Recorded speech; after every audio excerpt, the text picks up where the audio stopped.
7 habits of highly effective people एक ऐसी किताब है जो व्यक्तिगत विकास के लिए प्रेरणा देती है और जीवन जीने का एक अलग नजरिया प्रस्तुत करती है। स्टेफन आर कोवे द्वारा लिखी गई इस किताब में 7 ऐसी आदतें बताई गई हैं जो किसी भी व्यक्ति को प्रभावी और सफल बना सकती है। ये आदतें जीवन के कई पहलुओं को छूती हैं, जिससे हम अपनी सोच, व्यवहार और निर्णय लेने की क्षमता में सुधार कर सकते हैं। जब हम इस किताब को पढ़ते हैं तो हमें समझ में आता है कि सफलता केवल बाहरी उपलब्धियों तक सीमित नहीं है, बल्कि यह हमारे आंतरिक विकास और सोचने के तरीके से भी जुड़ी है। इन आदतों को अपनाकर हम न केवल अपने व्यक्तिगत लक्ष्यों को हासिल कर सकते हैं, बल्कि दूसरों के साथ अपने रिश्तों को भी मजबूत कर सकते हैं। बी प्रोएक्टिव, सक्रिय रहें, हमें सिखाती है कि हम अपनी परिस्थितियों को नियंत्रित कर सकते हैं। हमें हमेशा दूसरों या बाहरी हालात पर निर्भर नहीं रहना चाहिए। इसके बजाय हमें अपनी प्रतिक्रियाओं का चुनाव खुद करना होगा और अपने जीवन की दिशा को खुद तय करना होगा। इस आदत के जरिए हम यह सीखते हैं कि असफलताएं और चुनौतियां सिर्फ सीखने के मौके हैं। Begin with the and in mind, अंत को ध्यान में रखकर शुरुआत करें का मतलब है कि हमें अपने जीवन के लक्ष्यों को साफ साफ समझना चाहिए। जब हमें पता होता है कि हम क्या चाहते हैं तो हम अपने काम को उस दिशा में केंद्रित कर सकते हैं। यह आदत हमें प्रेरित करती है कि हम अपने फैसले सोच समझ कर लें, जिससे हमारा जीवन सही दिशा में बढ़ सके। पुट फर्स्ट थिंग्स फर्स्ट, प्राथमिकताओं को पहले रखें, हमें यह सिखाती है कि कैसे हम अपने समय और ऊर्जा का सही इस्तेमाल करें। जब हम अपने कामों को प्राथमिकता देते हैं तो हम जरूरी कामों पर ध्यान लगा पाते हैं और बेकार की चीजों से बच सकते हैं। यह आदत हमें याद दिलाती है कि हर काम एक जैसा नहीं होता और कुछ काम हमारे लक्ष्यों के लिए ज्यादा महत्वपूर्ण होते हैं। थिंक विन विन, विचारों का आदान प्रदान करें पर जोर देती है। यह हमें सिखाती है कि एक साथ काम करने से हम सभी के लिए फायदेमंद परिणाम प्राप्त कर सकते हैं। जब हम सहयोगी नजरिया अपनाते हैं तो हम समस्या को हल करने में ज्यादा रचनात्मकता ला सकते हैं और रिश्तों को मजबूत कर सकते हैं। Seek first to understand then to be understood, पहले समझें फिर समझाएं में सक्रिय सुनने की कला पर जोर दिया गया है। जब हम दूसरों को सुनने की कोशिश करते हैं तो हम बातचीत में प्रभाव बढ़ा सकते हैं।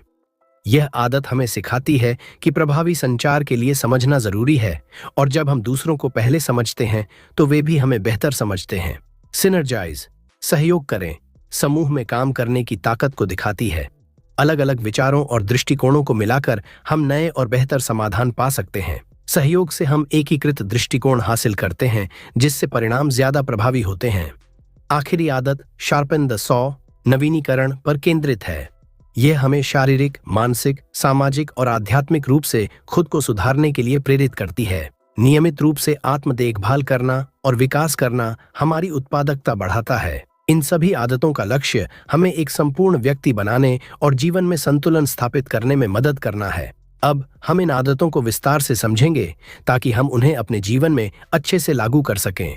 पहली आदत, बी प्रोएक्टिव, सक्रिय रहे पर चर्चा करते हैं। यह आदत एक महत्वपूर्ण मानसिकता को दर्शाती है जिसमें हम अपने जीवन की जिम्मेदारी लेते हैं। सक्रिय रहने का मतलब है कि हम अपनी परिस्थितियों के प्रति प्रतिक्रियाशील नहीं होते, बल्कि हम अपनी परिस्थितियों को आकार देने की शक्ति रखते हैं। जब हम सोचते हैं कि हमारी प्रतिक्रियाएं हमारी बाहरी परिस्थितियों से तय होती हैं, तो हम अपने जीवन को दूसरों के हाथों में सौंप देते हैं। इस आदत के माध्यम से कोवे हमें सिखाते हैं कि हमारे विचार, भावनाएं और कार्य हमारे जीवन को निर्देशित करते हैं।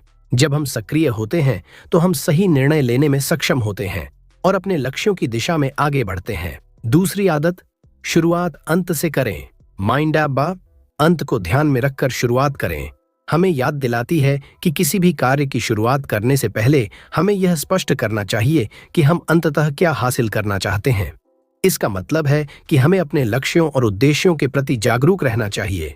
जब हम जानते हैं कि हमें क्या चाहिए तो हम अपने कार्यों को उसी दिशा में मोड़ सकते हैं। यह आदत हमें प्रेरित करती है कि हम अपने व्यक्तिगत और पेशेवर जीवन में एक स्पष्ट दृष्टि विकसित करें, जिससे हम अपने निर्णयों को समझदारी से ले सकें।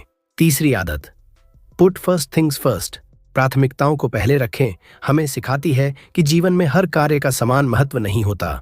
कुछ कार्य हमारे लक्ष्यों के लिए अधिक महत्वपूर्ण होते हैं। हमें अपने समय और ऊर्जा का सही उपयोग करना चाहिए ताकि हम उन कार्यों पर ध्यान केंद्रित कर सकें जो वास्तव में महत्वपूर्ण हैं। यह आदत हमें यह भी सिखाती है कि कैसे हम अपने कार्यों को प्राथमिकता दे सकते हैं और उन चीजों से बच सकते हैं जो हमारी प्रगति में बाधा डालती हैं। जब हम प्राथमिकताओं को समझते हैं तो हम अधिक उत्पादक और संतुष्ट हो सकते हैं।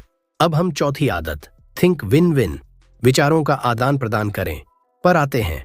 यह आदत हमें सिखाती है कि सह अस्तित्व का सिद्धांत अपनाने से सभी के लिए लाभकारी परिणाम निकलते हैं। जब हम दूसरों के साथ मिलकर काम करते हैं और उनके विचारों को सुनते हैं तो हम अधिक रचनात्मक समाधान प्राप्त कर सकते हैं। यह आदत हमें याद दिलाती है कि सहयोग और सामंजस्य से हम मजबूत रिश्ते बना सकते हैं और समूह में अधिक प्रभावी ढंग से काम कर सकते हैं। पांचवीं आदत, सबसे पहले समझने की कोशिश करें, देन टू बी अंडरस्टूड। पहले समझें फिर समझाएं एक महत्वपूर्ण संचार कौशल को विकसित करने पर केंद्रित है। यह आदत हमें सक्रिय सुनने की कला सिखाती है। जब हम दूसरों को सुनते हैं और उनकी भावनाओं और विचारों को समझते हैं तो हम संवाद को अधिक प्रभावी बना सकते हैं। यह आदत हमें यह सिखाती है कि प्रभावी संचार के लिए समझना जरूरी है।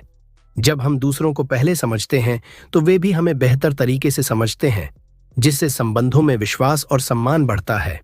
छठी आदत, सिंथेसाइज, सहयोग करें, में हम देखते हैं कि समूह में काम करने की शक्ति का क्या महत्व है। विभिन्न विचारों और दृष्टिकोणों को मिलाकर हम नए और बेहतर समाधान खोज सकते हैं। यह आदत हमें बताती है कि सहयोग से हम एकीकृत दृष्टिकोण प्राप्त कर सकते हैं, जिससे न केवल समस्या समाधान में मदद मिलती है बल्कि रिश्तों को भी मजबूती मिलती है। सहयोग का अर्थ है कि हम दूसरों के साथ मिलकर काम करें और एक दूसरे के विचारों का सम्मान करें। आखिरी आदत, शार्पन द सॉ, नवीनीकरण पर चर्चा करते हुए हम समझते हैं कि आत्म नवीनीकरण कितना आवश्यक है। यह आदत हमें शारीरिक, मानसिक, सामाजिक और आध्यात्मिक स्तर पर खुद को सुधारने के लिए प्रेरित करती है। नियमित रूप से आत्म देखभाल करने और विकास के लिए समय निकालना हमारी उत्पादकता को बढ़ाता है। यह आदत हमें यह सिखाती है कि जीवन में संतुलन बनाए रखना कितना महत्वपूर्ण है। जब हम अपने आप को नवीनीकरण की प्रक्रिया में रखते हैं तो हम अधिक ऊर्जावान और प्रेरित रहते हैं।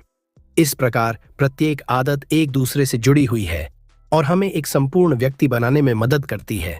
इस प्रकार the 7 habits of highly effective people केवल एक पुस्तक नहीं है, बल्कि यह जीवन जीने का एक संपूर्ण तरीका है। जब आप इन आदतों को अपने जीवन में शामिल करेंगे तो आप अधिक संतुलित, सफल और प्रभावी व्यक्ति बनेंगे। अब हम इस चर्चा को समाप्त करते हुए कुछ अंतिम सुझाव देंगे ताकि आप इन आदतों को अपने जीवन में और अधिक प्रभावी ढंग से लागू कर सकें। पहला सुझाव है कि आपको अपने लक्ष्यों को लिखना चाहिए और उन्हें नियमित रूप से अपडेट करना चाहिए। दूसरा सुझाव है कि आप समय समय पर अपनी प्रगति की समीक्षा करें और आवश्यकतानुसार बदलाव करें। और अंत में अपने आसपास के लोगों के साथ सहयोग करें और सकारात्मक संवाद बनाए रखें। इन आदतों को अपनाकर आप न केवल अपने जीवन को बेहतर बना सकते हैं बल्कि दूसरों के जीवन में भी सकारात्मक बदलाव ला सकते हैं। यदि आपको ये पुस्तक पसंद आई हो और आप इन आदतों को और गहराई से समझना चाहते हैं तो मैं आपको the 7 habits of highly effective people पुस्तक पढ़ने की सलाह देता हूँ। इस पुस्तक में आपके व्यक्तिगत और पेशेवर जीवन को बेहतर बनाने के लिए और भी महत्वपूर्ण जानकारी है। पुस्तक का खरीदने का लिंक डिस्क्रिप्शन में दिया गया है, उसे चेक करें। और यदि आपको यह वीडियो पसंद आया हो तो कृपया लाइक और सब्सक्राइब करें। अपने विचार और अनुभव कमेंट में साझा करें और याद रखें, बदलाव खुद से शुरू होता है। आज ही इन आदतों को अपने जीवन में लागू करने का प्रयास करें। धन्यवाद। और यदि आपको यह वीडियो पसंद आया हो तो कृपया लाइक और सब्सक्राइब करें।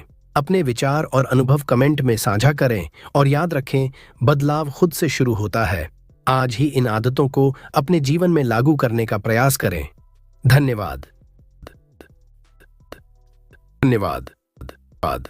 धन्यवाद। धन्यवाद। धन्यवाद।